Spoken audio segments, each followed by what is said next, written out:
तुसा सबनियारे बीच आई करी अज बड़ा खुश है बुझे करदा।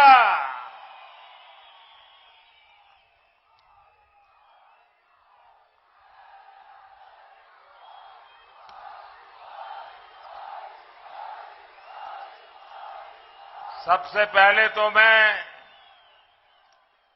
चंबा वासियों की क्षमा चाहता हूं, क्योंकि इस बार मुझे आने में काफी विलंब रहा। कुछ वर्ष बीत गए बीच में, लेकिन मेरा आज सौभाग्य है कि फिर आज सबके बीच आकर के आप सबके दर्शन करने का, आपके आशीर्वाद प्राप्त करने का मुझे अवसर मिला है।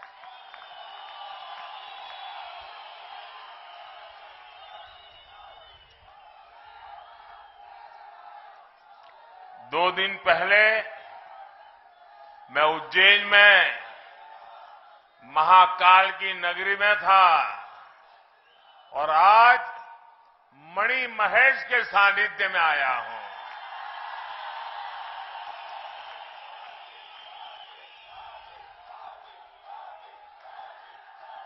आज जब इस ऐतिहासिक चौगान पर आया हूं तो पुरानी बातें याद आना बहुत स्वाभाविक है।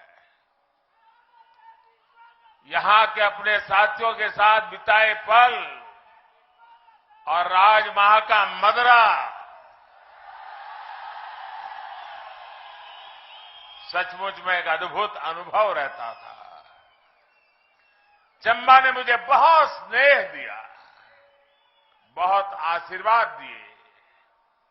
तभी तो कुछ महीने पहले मिंजर मेले के दौरान यहां के एक शिक्षक साथी ने चिट्ठी लिखकर चंबे से जुड़ी अनेक बातें मुझसे साझा की थी, जिसे मैंने मन की बात में देश और दुनिया के साथ भी शेयर किया था। इसलिए आज यहां से चंबा सहित हिमाचल प्रदेश के दुर्गम गांवों के लिए सड़कों और रोजगार देने वाले बिजली प्रोजेक्ट का उपहार देने का मेरे लिए अत्यंत खुशी का अवसर है।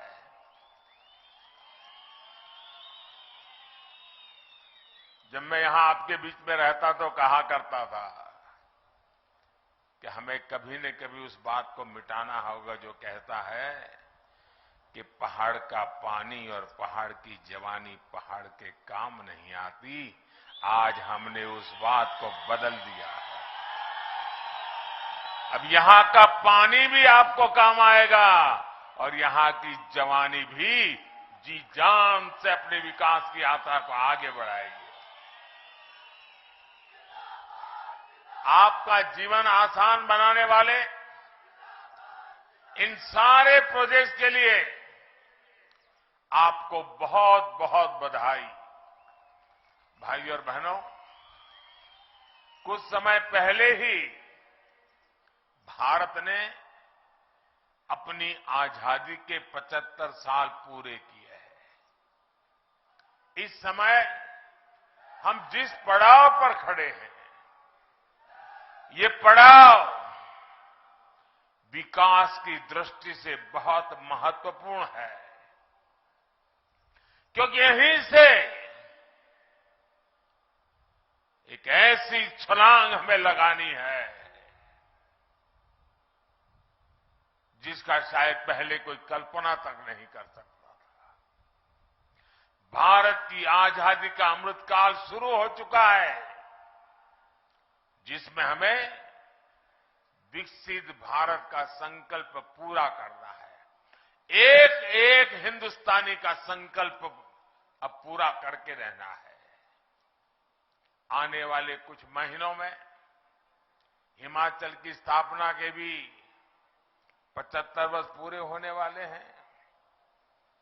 यानी जब देश की आजादी के 100 साल होंगे तो हिमाचल भी अपनी स्थापना के 100 वर्ष पूरे कर रहा होगा। इसलिए आने वाले 25 वर्षों का एक एक दिन, एक एक पल हम सबके लिए, सभी देशवासियों के लिए और हिमाचल के लोगों के लिए विशेष रूप से बहुत महत्वपूर्ण है। साथियों, आज जब हम बीते दशकों की तरफ मुड़कर देखते हैं तो हमारा अनुभव क्या कह रहा है? हमने यहां शांता जी को, धूमल जी को अपनी जिंदगी खपाते देखा है। उनके मुख्यमंत्री काल के वो दिन थे जब हिमाचल के लिए, हर छोटी चीज के लिए, हिमाचल के अधिकार के लिए भारतीय जनता पार्टी के नेताओं को, कार्यकर्ताओं को लेकर के दिल्ली में जाकर के गुहार लगानी पड़ती थी, आंदोलन करने पड़ते थे। कभी बिजली का हक, कभी पानी का हक, तो कभी विकास में हक मिले, भागीदारी मिले। लेकिन तब दिल्ली में सुनवाई नहीं होती थी। हिमाचल की मांगे, हिमाचल की फाइलें भटकती रहती थी। इसलिए चंबा जैसे प्राकृतिक, सांस्कृतिक और आस्था के इतने समृद्ध क्षेत्र विकास की दौड़ में पीछे रह गए। 75 साल बाद मुझे एक एस्पिरेशनल डिस्ट्रिक्ट के रूप में उस पर स्पेशल ध्यान केंद्रित करना पड़ा, क्योंकि मैं इसके सामर्थ्य से परिचित था। दोस्तों,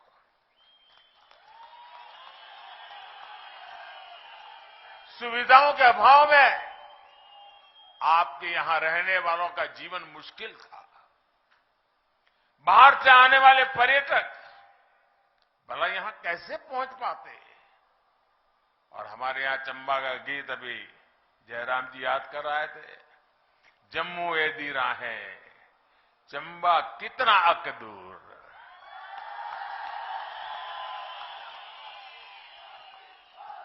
ये उस स्थिति को बताने के लिए काफी है।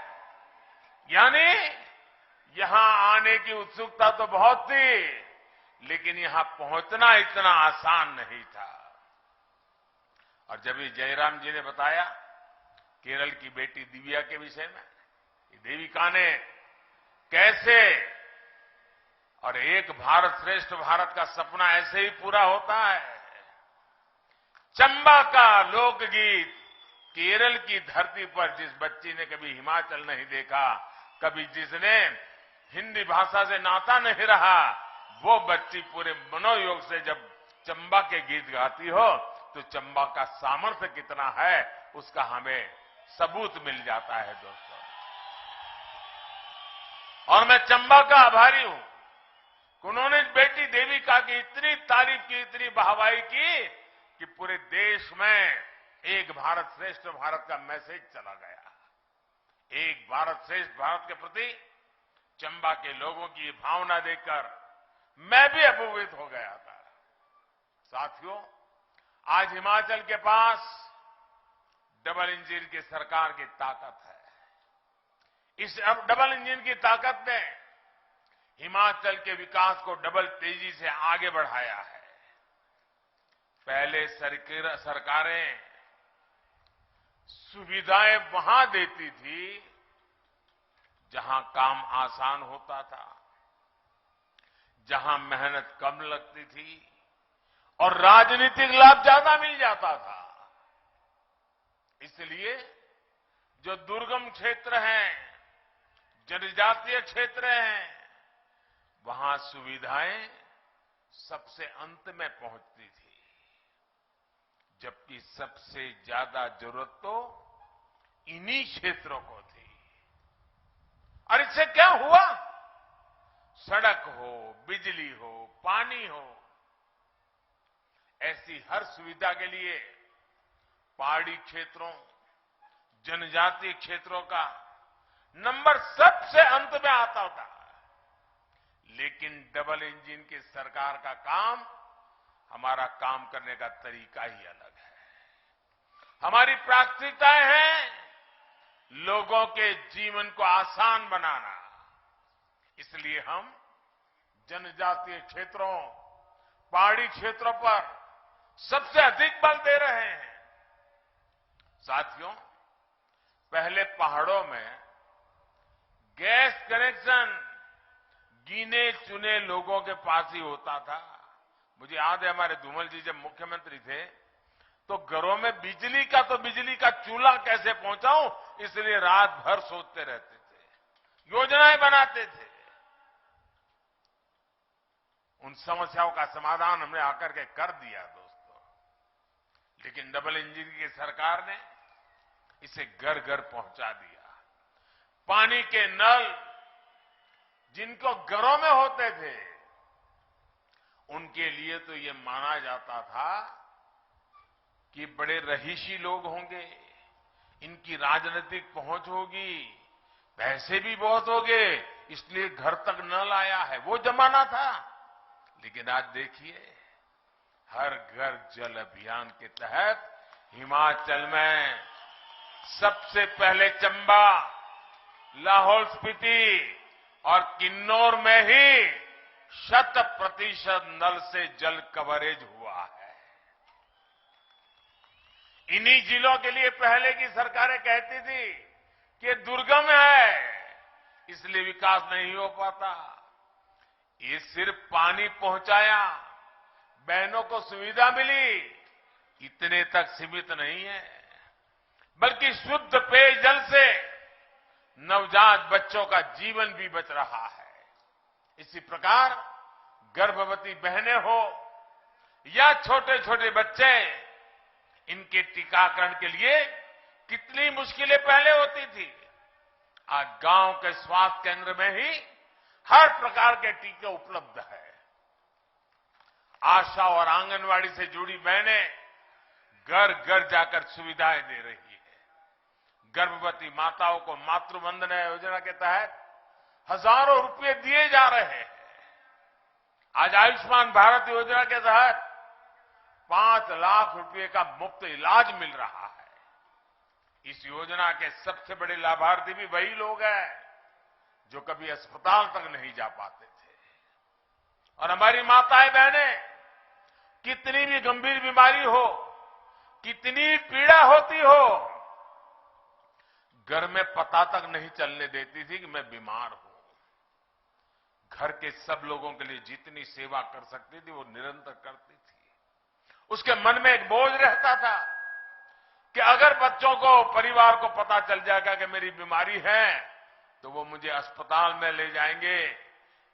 अस्पताल महंगे होते हैं, खर्च बहुत होता है, हमारे संतान कर्ज में डूब जाएंगे। और वो सोचती थी कि मैं पीड़ा तो सहन कर लूंगी, लेकिन बच्चों को कर्ज में नहीं डूबने दूंगी, और वो सहन करती थी। माताएं बहनें, आपका ये दर्द, आपका ये पीड़ा, अगर ये आपका बेटा नहीं समझेगा तो कौन समझेगा।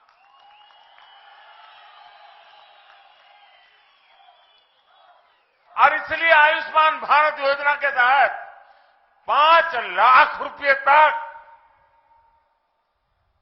परिवारों को मुफ्त में आरोग्य की व्यवस्था मिले, इसका प्रबंध कर दिया। भाइयों, साथियों, सड़कों के अभाव में तो इस क्षेत्र में पढ़ाई भी मुश्किल थी। अनेक बेटियों को तो स्कूल इसलिए छुड़वा दिया जाता था क्योंकि दूर पैदल जाना पड़ता था। इसलिए आज एक तरह हम गांव के पास ही अच्छी डिस्पेंसरी बना रहे हैं, वेलनेस सेंटर बना रहे हैं, तो वहीं पर जिले में मेडिकल कॉलेज भी खोल रहे हैं। जब हम वैक्सीनेशन का अभियान चला रहे थे तो मेरे दिल में साफ था कि हिमाचल में टूरिज्म को कोई रुकावट ना आए, इसलिए सबसे पहले हिमाचल का वैक्सीनेशन का काम तेजी से बढ़ाना चाहिए।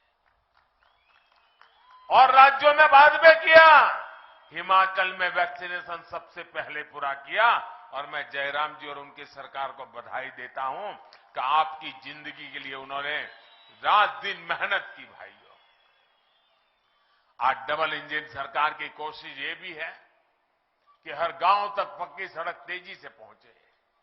आप सोचिए 2014 से पहले के 8 वर्षों में हिमाचल में 7,000 किलोमीटर ग्रामीण सड़कें बनाई गई थी। आप बताएंगे, मैं बोलूंगा याद रखोगे? 7,000 किलोमीटर सड़कें कितनी? 7,000 कितनी? आज और उस समय खर्च कितना किया था? 1,800 करोड़, 1,800 करोड़ खर्च किया। अब देखिए 7,000 और यहां देखिए हमने 8 वर्ष में, ये मैं आजादी के बाद कहता हूं 7,000, हमने 8 वर्ष में अब तक 12,000 किलोमीटर लंबी गांव की सड़कें बनाई है और 5,000 करोड़ रुपए की लागत से आपके जीवन को बदलने के लिए जी जान से कोशिश की है भाइयों। यानी पहले के मुकाबले करीब करीब 2 गुने से ज्यादा सड़कें बनी है। 2 गुने से भी ज्यादा हिमाचल की सड़कों पर निवेश किया गया है। हिमाचल के सैकड़ों गांव पहली बार सड़कों से जुड़े हैं। आज जो योजना शुरू हुई है इससे भी 3,000 किलोमीटर की सड़कें गांवों में नई बनेगी। इसका सबसे अधिक लाभ चंबा और दूसरे जनजातीय क्षेत्रों के गांवों में होगा। चंबा के अनेक क्षेत्रों को अटल टनल का भी बहुत अधिक लाभ मिल रहा है। इससे क्षेत्र साल भर बाकी देश से जुड़े रहे हैं। इसी प्रकार केंद्र सरकार की विशेष पर्वतमाला योजना आपने बजट में घोषित किया था, देखा होगा। इसके तहत चंबा सहित कांगड़ा, बिलासपुर, सिरमौर, कुल्लू जिलों में रोपवे का नेटवर्क भी बनाया जा रहा है। इससे स्थानीय लोगों और पर्यटकों दोनों को बहुत लाभ मिलेगा, बहुत सुविधा होगी। भाइयों बहनों, बीते 8 वर्षों में आपने मुझे जो सेवा करने का मौका दिया है, आपके एक सेवक के रूप में हिमाचल को बहुत सी परियोजनाएं देने का मुझे सौभाग्य मिला और मेरे जीवन में एक संतोष की अनुभूति होती है। अब जयराम जी दिल्ली आते हैं। पहले जाते थे लोग तो क्यों जाते थे? अर्जी लेकर के जाते थे, जरा कुछ करो, कुछ दे दो, भगवान तुम्हारा भला करेगा। वो हाल कर दिया था दिल्ली वालों ने। आज अगर हिमाचल के मुख्यमंत्री मेरे पास आते हैं तो साथ में बड़ी खुशी के साथ कभी चंबा का रुमाल ले आते हैं, कभी चंबा का थाल का उपहार लेकर के आते हैं और साथ सारे जानकारी देते हैं कि मोदी जी आज तो मैं खुशखबरी लेकर आया हूं, फलाना प्रोजेक्ट हमने पूरा कर दिया, नए फलाने प्रोजेक्ट पर हमने काम शुरू कर दिया। अब हिमाचल वाले हक मांगने के लिए गिड़गिड़ाते नहीं हैं, अब दिल्ली में वो हक जताते हैं और हमें आदेश भी देते हैं। और आप सभी जनता जनार्दन का आदेश, आपका आदेश, और आप ही मेरा हाईकमांड है। आपका आदेश मैं अपना सौभाग्य समझता हूं भाइयों बहनों। इसलिए आप लोगों की सेवा करने का आनंद भी कुछ और होता है, ऊर्जा भी कुछ और होती है।